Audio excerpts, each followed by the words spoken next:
all about Karina's story, and she can jump in a little bit. Yeah. But so tell me about your journey. So obviously, like Karina, your fertility was affected. Yeah. Thanks to the gift that is cancer. Yeah. So what was your story? What were you diagnosed with, and when was that? So it was actually the same time as Karina. It was 2013, and myself and my husband had got married a couple of years earlier, and we were trying for a family. And I was basically bleeding when we were having sex, and so went to the doctors, and they sort of had a look and just said we think there's a polyp growing on your cervix.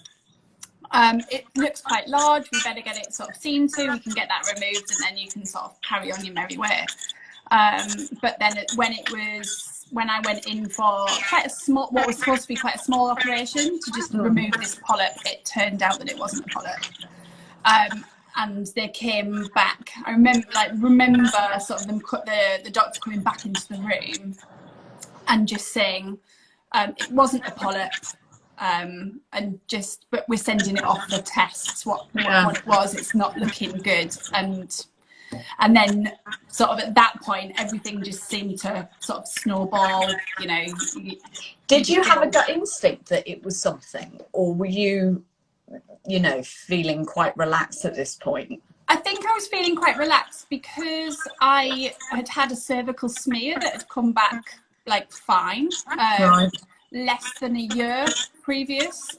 So it just didn't even occur to me that it could be that, to be honest. I'd always worried, like breast cancer was something I'd always really worried about. Was always checking my boobs, and I'd gone in for sort of all different sort of things. It was something that was totally on my radar. Cervical cancer, because I was getting the smears, just didn't think that it was ever going to be a problem. So it did, yeah, didn't think for 1 minute it was going to be anything other than just the polyp.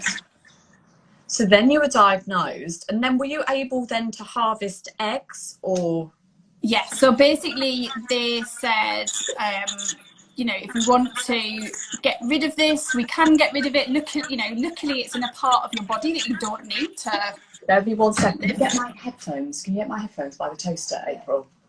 Sorry, somebody's just said that we've got feedback, so it might be coming from me. Okay. So I'm just going to try my headphones. Sorry, guys, if this is really annoying on the sound front. How do I connect them? I'll just see if that works. Sorry, so you were saying that, so you got the results back. Yeah, so I got the results back, and the consultant said to me, yeah, like luckily it's something that we can cut out, and you don't need that part of your body to survive, so we can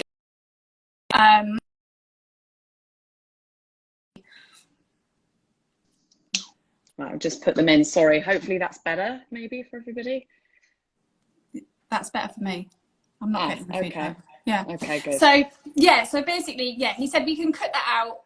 You don't need your uterus to live. And then, you know, if you want to sort of look at having children, there are other ways that you can do it these days.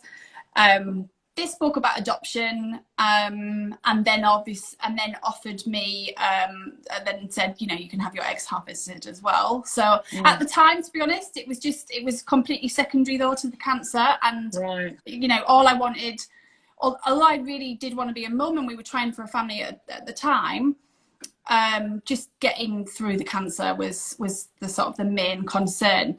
But as soon as I had my what was a radical hysterectomy, and I'd recovered from that, I then went through IVF, and very shortly afterwards then had my ovaries removed, because they said, you know, if you have your ovaries removed, that's another 3 or 4% chance that it won't reoccur. I don't think, looking back at it now, I'm not sure that actually many people with the sort of staging that I had do have their ovaries removed. Like since then, I've gone to sort of groups where people have said with the same staging as me that they didn't have them removed. But I just think I was particularly anxious, and so I think if they'd said, you know, we'll take your fingers, we'll take your toes, I'd have gone, right, yeah, take Yeah, yeah. It's funny, isn't it? When you're sort of in the eye of the storm like Yeah. that, you just you trust your doctors, don't you, and all your team around you, and you've just got to go with it, I suppose. Yeah. So how old were you, sorry, at the time? I was 31. 31. God, it's Yeah. so young. And did you have any family history then, or not? Like, was it on your radar or not at all? There's a family history of cancer, not cervical cancer, but it seems like my dad's side is cancer, my mum's side is dementia. So it's like you're going to get one of those. That's a shit sandwich, isn't it? It's a really oh my shit God. sandwich. Yeah. So at the moment, it's definitely there's my dad has had cancer. Like, touch wood, thankfully, again, caught early, and you know, he's around to tell the tale. But you know, both my grandparents on his side died with cancer. Wow. So yeah, there was quite a lot of it. So in there the is family. quite a bit of it. Yeah. Karina is just saying she's sent a request. Karina, I haven't seen anything come up, so I just don't know how to. I'll see if I can invite you. Sorry, this is sent. Let's see. I think I've just sent something to you. Whether that works or not. So what was the first step then? So you've gone through all your treatment, and then you thought, I still want to be a mum. And what were your options at this point? So I guess that's the point where, you know, they talk to you about, yes, you know, surrogacy is a possibility, but then whenever you asked anybody, you know, the consultants or the nurses, nobody really seemed to know anything more. So that bit was very much left to myself. And I think, like a lot of people who in sort of my position, obviously you then go to sort of Google. The first thing that came up was the surrogacy agencies. So I looked through them, like started to read those pages, and saw very quickly that their books were closed to new members. I started reading forums where people were saying that they'd been, you know, part of the agencies now for a while, and that nothing, that they still weren't parents. So I remember just thinking, that was a few months after I'd finished treatment, and I remember just sort of closing the laptop down and just thinking, I can't cope with this at the moment. This is just too much. And then it wasn't probably for another few months later, I actually just randomly was on Facebook one night and just thought, you know, there's groups for everything these days. I'll just type in surrogacy, see what comes up. And then just all of these groups came up. And I just got lost down this rabbit hole of this surrogacy world that I had no idea existed. And just that was the sort of my first introduction to independent surrogacy, and that you could, that yes, it's illegal to advertise for a surrogate, but there are sort of ways of matching and finding each other without, you know, putting it on a billboard out in your local sort of. Is there a real disparity in the supply and demand? Are there not enough surrogates? Yeah, I guess. Yeah, there's always a lot more. I do think it takes somebody extremely special to want to be able to be a surrogate. You know, it must. You know, it's a lot to go through, isn't it? Yeah. God, that's amazing. That's amazing that that anyway that you decided to go down this journey. Was I was about to say, was titty gritty ever an option? Why? Honestly, my brain is mashed today. Was adoption ever an option, or would that have been something that you would have considered had the surrogacy not worked out? I think, it was. So it was an option. It's still at the back of my mind is an option if we wanted to go sort of down that sort of parenting route again. We've got 2 little girls at the moment, and you know, they're keeping us quite busy, so it's not something at the moment that we would that we're sort of considering in the immediate future, but it is something that's still an option. But just initially, I guess, you know, I think most of us, it would probably be fair to say, I've got that innate sense that you want, you know, you look at your partner and you think, oh, I wonder what I wonder what a baby made by us would be like. You know, you like, I love my husband to bits, and was just, I think I had no idea about parenting and fertility and all the different options of families at that point. The only types of families that I knew about were those that had surrounded me, you know, in my life, which were all just normal, not I say normal, just the sort of, you know, biological family. That's all I'd ever known. And so the other options just didn't even come up on my radar.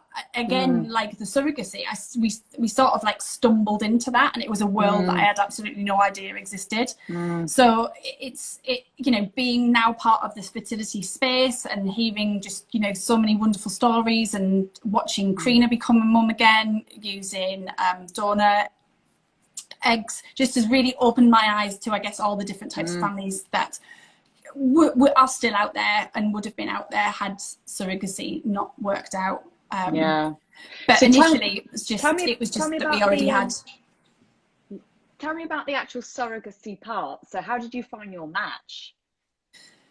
So I guess the only thing that I could probably relate it to somebody who sort of isn't immersed in that world is a little bit like dating. So there's just some people you get on with and you just feel like a bit of a connection.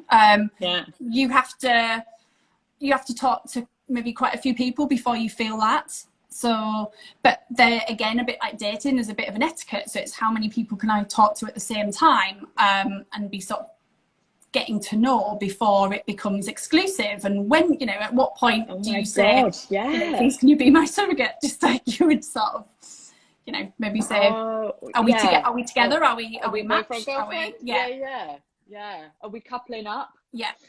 Oh my goodness. So you sort of created a connection with somebody. Did she live in this country, or yes? So Gina lives in Kent, which is it was a really nice distance. It was about an hour's drive away. She was probably the fourth person I think I'd spoken to that I'd met through the groups on Facebook, and she messaged me, and it was just actually after I was recovering from another operation where they'd left a little bit of ovary inside of me.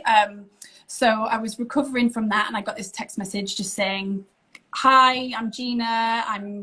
I've just joined the groups. I'd like to introduce myself. How are you doing?" And from that we just started chatting. It's quite intense again, a little bit like dating at the beginning, really intense, like messaging every day. We then met up. We sort of got to the point where we felt like, can we introduce each other to each other's families? Right. So, oh gosh, it gets really involved then. Yeah. I mean, I remember me and Mark going round to a barbecue at her parents' house. And her parents were there, her best friends were there, and just really feeling like the pressure of, I hope they all like us. I hope they feel like we're worthy of the risk that she's taking, of the investment that she's making, because 6 months ago we didn't know this person. So, you know, that was a lot of pressure. Do you think she was feeling the pressure as well, or was she quite relaxed, would you say? She is, yeah, she's super relaxed, super laid back, a bit like myself.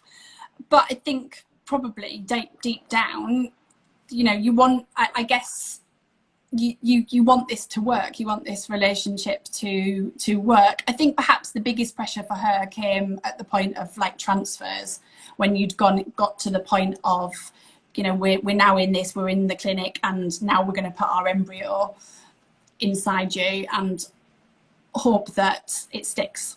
I think that was probably for her when the biggest pressure came.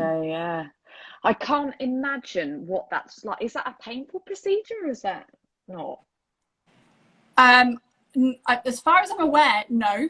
Right. I was there for the second transfer, and it was which was the most bizarre experience when so Gina's there in the stirrups, and the nurse comes out, or the embryologist comes out, literally holding in a pipette the embryo. Oh my God. And at one point I think she had her hand underneath it, and I was thinking, what's that hand going to do?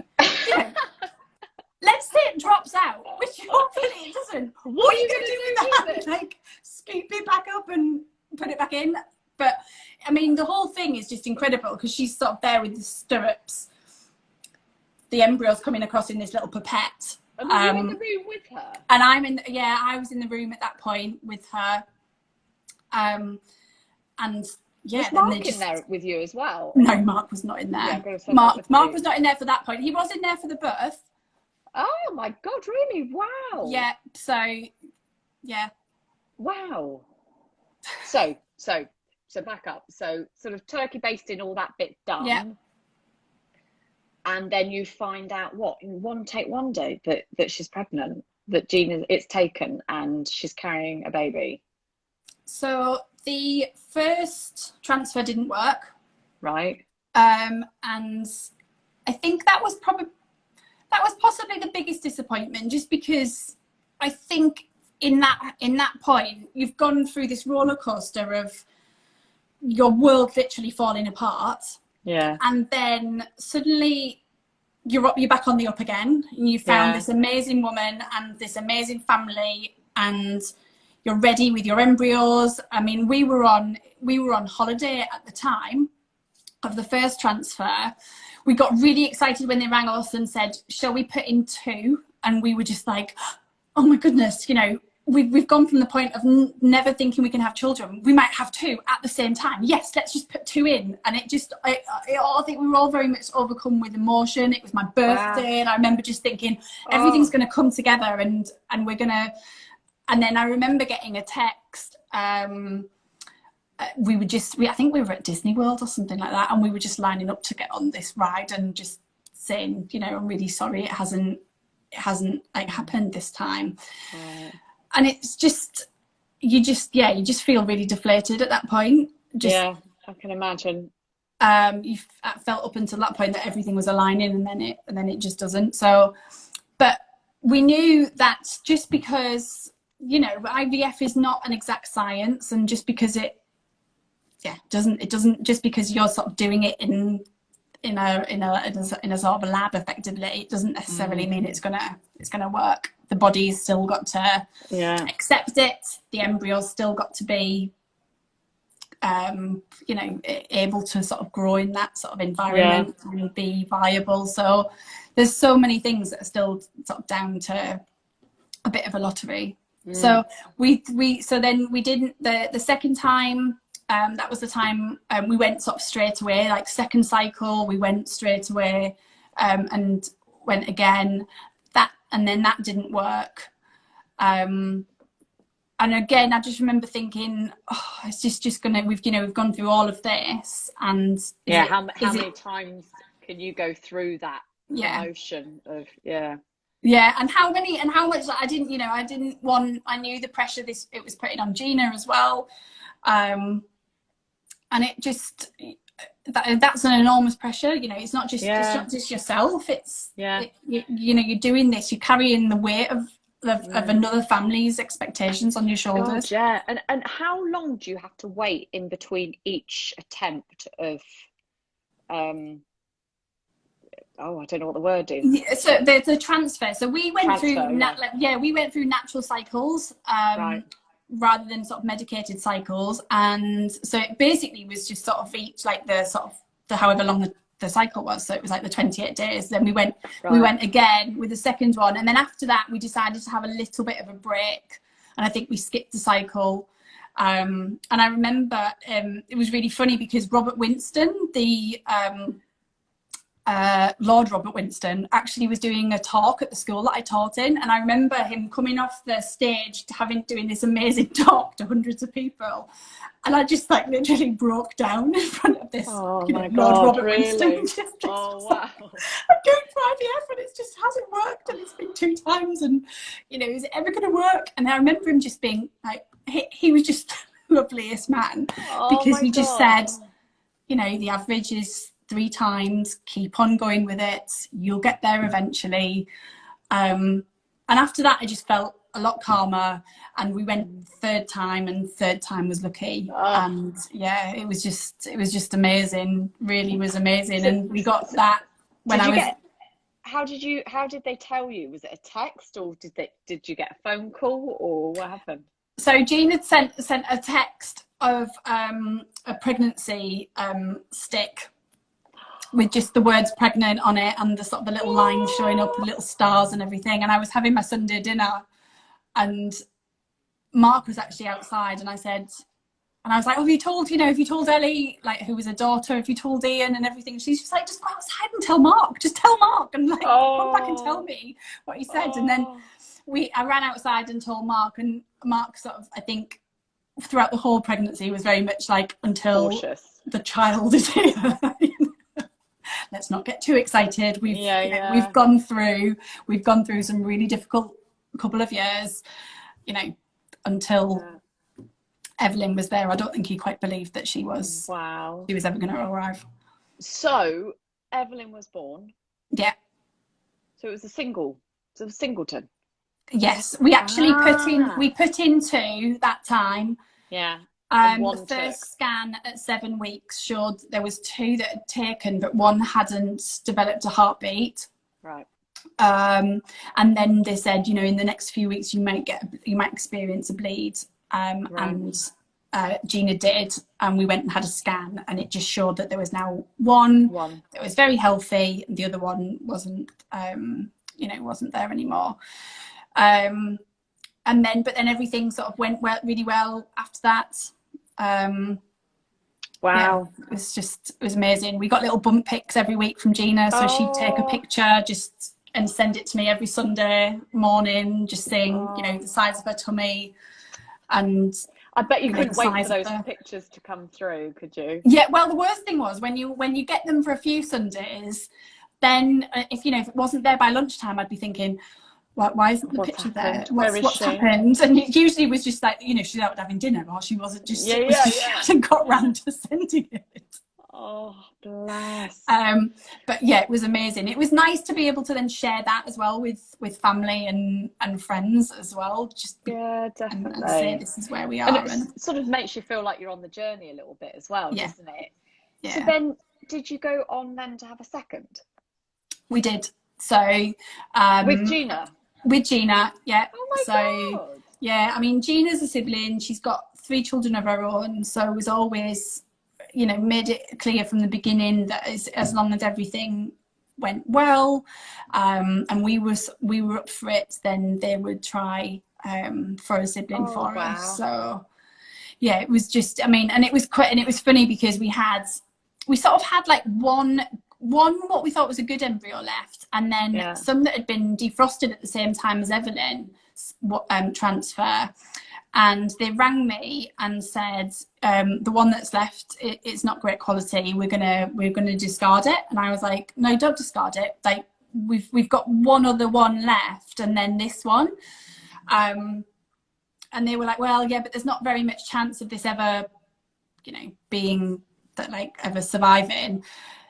And I just said, look, but it's a chance. And other than that, there's not a lot left. And so they refroze that one. And I'm 100% sure that one is now Grace, who is with us, today. Thank goodness that you sort of stuck your neck out. And I just think they probably have so many people through that are doing IVF and can go again. Yeah. I don't think that necessarily there was that much joined up talking, but like thinking between the embryologist and then the nurse and all of that. So I don't think they were particularly aware of the situation that we were in.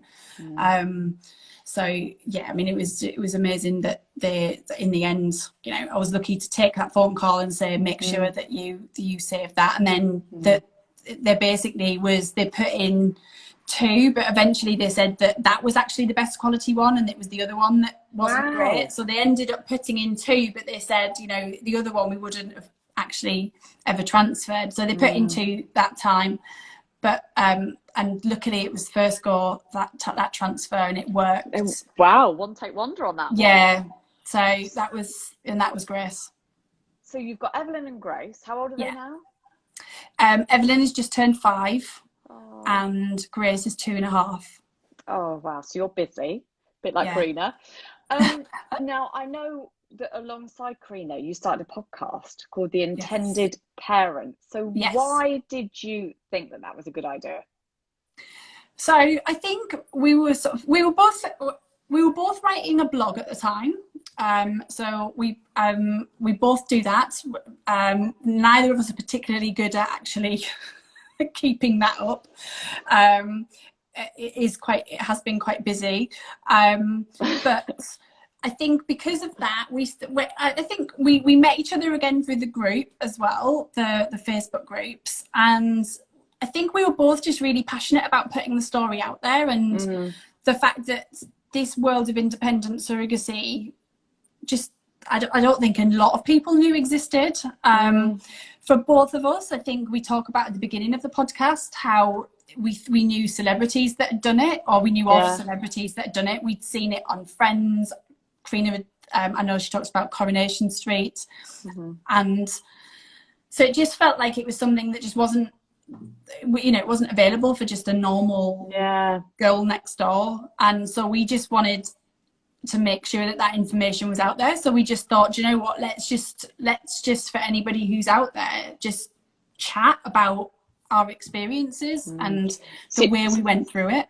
So you have different guests on the podcast, so sharing their stories, or so it's basically season 1 was like a sort of a handbook. So season 1 was very much, every episode was, how do you find a surrogate?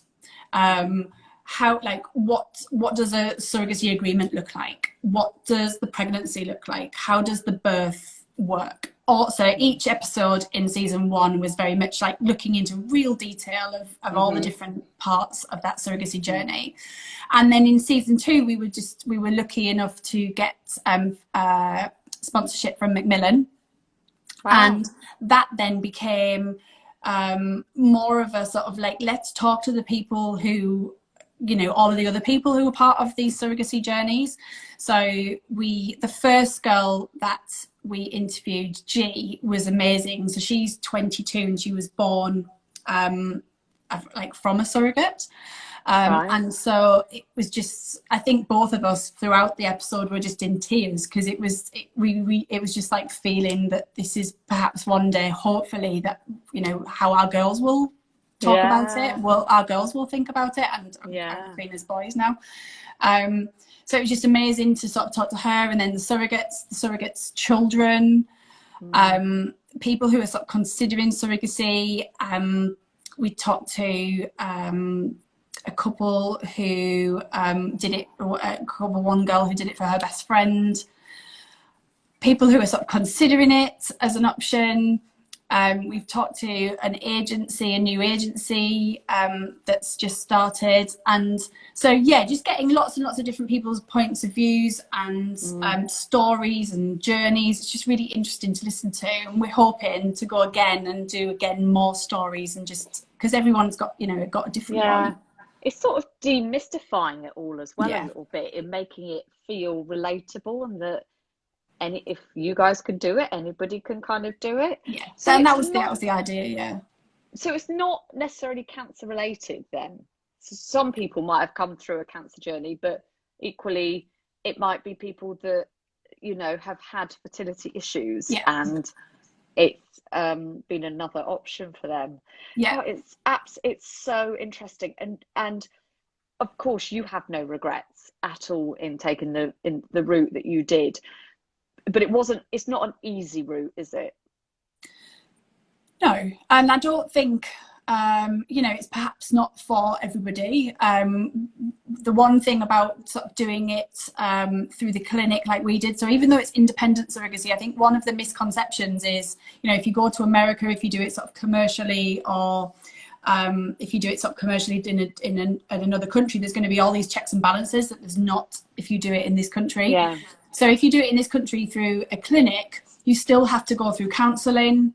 There's still lots of checks and balances that need to be carried out.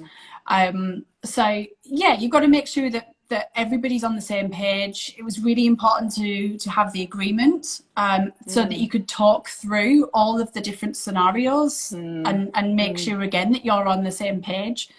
I mean, that we did it again independently, but if you go through, there's lots of sort of agencies in the country that have, I guess, like a range of different options depending on the sort of person you are. I mean, I always sort of say crudely, it's a little bit like when you go and book a holiday, and me and Mark are very much like, let's just do it all ourselves. We want to be in complete control. So I want to make sure that I'm getting the best deal on the flight, and then I'm going to go book my hotel separately, and I'm going to get all of that. And I'm the sort of person that is quite happy to do that and to be that involved and to sort of organise that all and to have those conversations.